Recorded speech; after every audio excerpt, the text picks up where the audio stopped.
Tonight, when the room goes dark, your hand still knows where the switch is. Your phone glows beside the bed. The lock clicks. And a very old part of your attention waits for one more sound. That small tightening in your chest is not a mystery mood. It is a practical system. For most of human life, night was not empty time. Night was work. Not paid work, not scheduled work, the older kind. Someone had to keep a fire alive. Someone had to notice movement beyond the light. Someone had to calm a child before crying carried too far. Someone had to decide whether a noise was wind, an animal, or another group of people moving through the dark. Your ancestors did not fall asleep after sunset and vanish for 8 clean hours. That picture belongs to mattresses, clocks, sealed rooms, and doors that lock from the inside. Ancient night had jobs in it. The first was heat. When the sun dropped, the ground lost warmth fast. Skin noticed it before language did. Fingers stiffened. A child tucked knees against the belly. An older person shifted closer to the center of the group, where the air held a little more heat and the fire made a weak wall against the dark. Keeping that fire alive took attention. A branch had to be dragged closer. Damp wood had to dry at the edge. Embers had to be covered, stirred, fed, protected from wind, and saved for morning. If the fire died, morning started with cold hands, raw food, and no coal for the next camp. Archaeologists still argue about the full timeline of controlled fire because ash, heat, and burned bone do not always survive clearly in the ground. But at Wonderwork Cave in South Africa, Francesco Berna and other researchers reported microscopic evidence of burned plant ash and heated bone from about 1 million years ago. That evidence is a trace of flame changing what night demanded. Fire did not make night safe. It made night manageable. A flame gives light only so far. Beyond that edge, everything becomes guesswork. The face beside you is visible. The tree line is not. A hand can reach for a tool. A shape beyond the orange circle cannot be read fast enough. So the second job was listening. At night, your eyes lose authority. Your ears take over. Dry leaves cracking under a hoof. A branch moving with weight instead of wind. A cough from another sleeping person. A baby making the first thin sound before waking fully. The world becomes a set of small differences. That is why darkness still changes your attention. A hallway feels longer after the lights go out because your brain has less information before trusting the space. The people around a fire could not treat every sound as danger. That would waste energy and destroy sleep. They also could not ignore every sound. That could get someone killed. Survival sat in the narrow space between panic and dullness. One person hears something and holds still. Another lifts their head but does not speak. A hand reaches toward a stone, a spear, a digging stick, a half-finished tool. Nobody needs a speech. Bodies understand the rule. Wait, listen again, then decide. That quiet waiting mattered because ancient people were not the strongest animals in the dark. A leopard could move with less noise. Hyenas could test a camp edge. Other humans could be worse if food, territory, or revenge sat behind the encounter. Anthropologist Polly Wiesner studied nighttime firelight among Jew/Hawanzi people in southern Africa and found something easy to miss if night is imagined only as fear. Daytime talk often handled practical tasks: food, plans, complaints, conflicts. Around the fire at night, conversation shifted. Stories, social bonds, joking, memory, and imagined events became more common. That does not mean ancient night became entertainment after chores ended. The same fire that helped people see also helped people stay together. A story beside embers could carry rules. Do not go near that waterhole alone. That animal tricks careless people. That stranger should not be trusted yet. Stories turned fear into instructions that could be remembered. A child who hears a warning in daylight may forget it. A child who hears it while pressed against an adult knee with the dark just beyond the fire, may keep it. The body has a reason to pay attention. The lesson has heat, smoke, faces, and a sound in the bushes behind it. The third job was social repair. Daylight creates friction. Someone takes too much meat. Someone moves too slowly. Someone refuses a task. Someone insults a relative. In a small group, anger cannot simply be blocked or unfollowed. The angry person may sleep close enough that their foot touches yours. Around a small fire, nobody can pretend distance is endless. A person who was loud earlier may speak softer. Someone else may make a joke that lets the group release pressure without naming every injury directly. Food may be passed with a little more care than necessary. A child may be placed between adults who should stop arguing. This kind of repair is survival. A group that cannot share space at night becomes fragile in the morning. Hunting, carrying infants, watching for danger, and moving camp all depend on people who can stand each other after conflict. Richard Wrangham, known for the cooking hypothesis, argued that control of fire and cooked food shaped human evolution by making food easier to digest and changing daily life. The argument is often discussed through calories, jaws, guts, and brains. But the nighttime side is simple. Cooked food gathers people, and a guarded flame puts social problems in one lit circle. Imagine a piece of meat roasting unevenly. Fat hits the coals and smokes. A child reaches too soon and gets pulled back. An adult cuts a smaller portion for someone who carried a sleeping toddler all afternoon. Another person watches and remembers it. Night is where fairness gets noticed, not as a moral theory, but as a hand taking, giving, holding back, offering. Your ancestors survived inside those details. Who feeds whom? Who gets warmth? Who gets listened to? Who has to stay at the edge? The fourth job was sleep, but not the kind your alarm clock expects.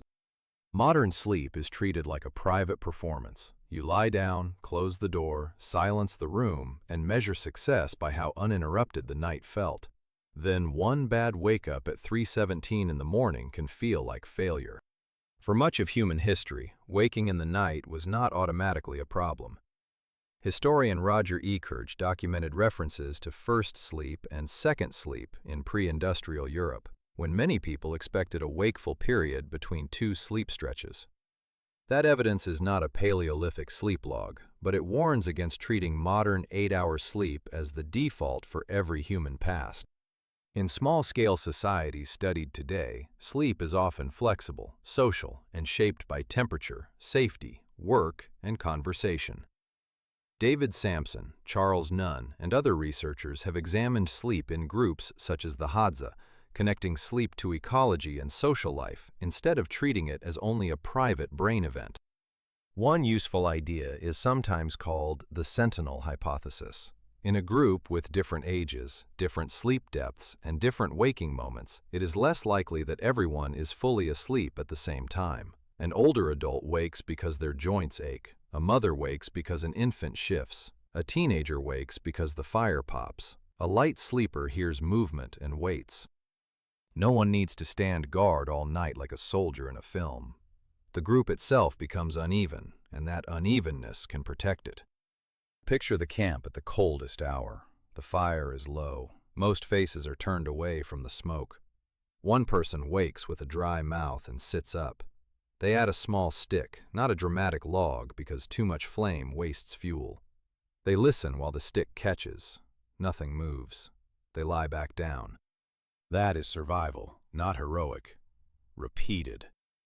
Your own broken sleep may sometimes feel like a defect, because the room around you has changed faster than the older systems inside your brain. A wakeful moment in a locked apartment does not need the same response as a wakeful moment near a tree line, but the first seconds can feel similar. Your attention asks, where is everyone? What changed? Is there sound? Is there light? The fifth job was protecting the vulnerable. Night is harder on small bodies. Children cool faster. Infants cannot explain discomfort.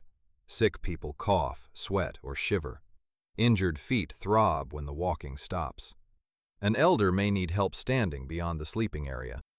Survival is often described through hunting, tools, and big discoveries, but many nights were probably saved by dull acts of care, pulling a child closer, moving someone away from smoke, sharing a hide, checking a wound, keeping a toddler from wandering toward the dark edge because they heard something interesting. A group that keeps its children alive through ordinary nights has a future. A group that protects skilled older people keeps memory. Where water sits after dry weeks, which routes are safe when prepared properly, which valley becomes dangerous after rain, which family from another group should be avoided. Anthropologist Kristen Hawkes and colleagues developed the grandmother hypothesis to explain how post-reproductive women may have supported human evolution through food gathering and care for grandchildren. That idea is often placed in daylight, with digging sticks, tubers, and children being fed. But the logic does not vanish at sunset. A grandmother who hears a child fussing can wake before an exhausted parent and quiet fear without feeding it.